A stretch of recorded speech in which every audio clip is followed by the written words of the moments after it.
As the seventh day of Pesach is upon us, we were zocheh, the Jewish nation, to the greatest miracle of Kiryat Yam Suf, that the Jewish nation was saved, and the nation of the Egyptians were given their punishment and they drowned. Rabbi Attie, the great rabbi from Halab from the 1700s, brings down a question that was asked to him from an ahuv, from somebody beloved, somebody from the community in the 1700s. A beloved asked him a question.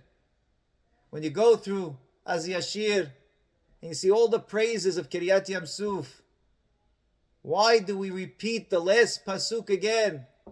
Ki basus paro berichmo parasha. We already spoke about this idea, but now we're going to talk about it again. That Paro, his horse comes charging into the water and he drowns. And the Jewish nation comes through in dry land.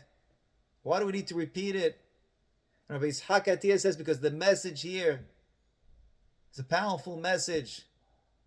That usually when we find midat hadin, when Hashem gives judgment and Hashem's punishing the Egyptians, you don't usually find at the same time midat harachamim.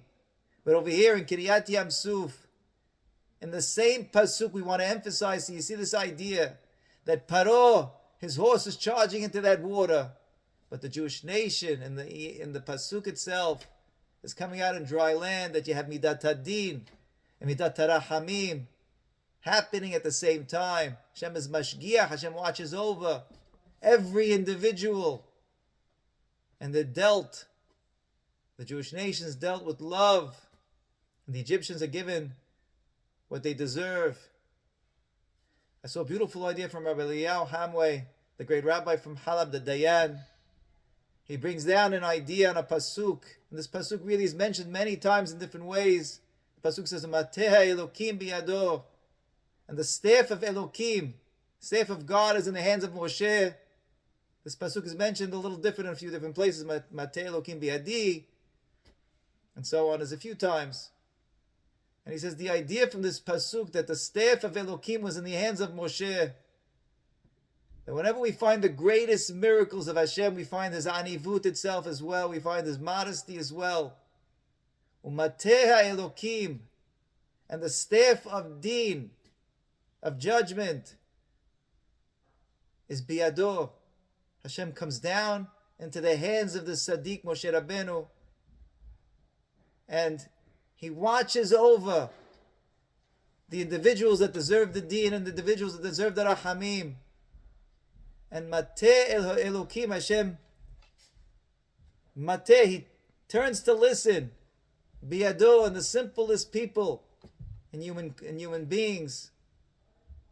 He comes down to hear the necessity of Din and the judgment of Rachamim. But you should know it's Biyado. This is the Arivut of Hashem. This ability to change from Din to Rachamim is Biyado. Hashem's modesty is given in the hands of Moshe Rabbeinu to be able to change from the Elokim to the Rachamim. Moshe Rabbeinu has the koach, the Jewish nation has the koach, with the tefillot, with the emunah that they had, to change. Bnei Yisrael was in midat hadin. Why should I split the water? Was saying they're serving idols, and it was a time of Din.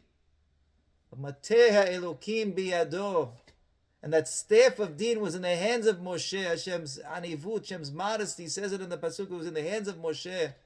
That Moshe Rabbeinu was able to change it from Din to Rachamim and save the Jewish nation. It's because Hashem loves the Jewish nation.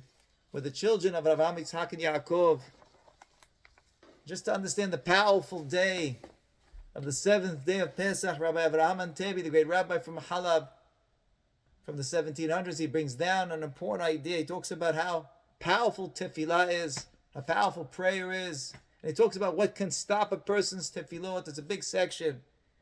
But he brings down an idea that we should know, shekol ha'omer shiratayam bekavana. Whoever says this shira az yashir with kavana, ublev shalem, and with a full heart, ubsimcha, and happiness, kavana, lev shalem and simcha. Ki'ilu ota shaya sabim Mitzrayim. It's as if that moment he came out of Egypt. Shenimhalim avorotav. All his sins are wiped away. It's a powerful thing. The Chazal tell us. V'kevan shenimhalu avonotav. Rabbi Antebi tells us now once the person is zocher to this great gift of wiping away his sins, then there's no kitrug. There's nothing holding back his prayers. There's nothing stopping it from going upstairs. And for sure his tefillot and ishmat. And his tefillot are going to be heard. The doors are open. That although the gates of tefillah will close, but the gates for this person, this person's pure prayer will penetrate right through. A person can pray for whatever he wants. On Shvi'ishil Pesach, it's a powerful day. It's the love of Hashem to the Jewish nation. Pray with simcha, pray with kavanah balev, belev shalem. Hashem should hear all our tefillot, and we should always be zocher to see great nisim v'neflaot, and the Refuah Shelemah. We should have a beautiful Shabbat. Shabbat Shalom.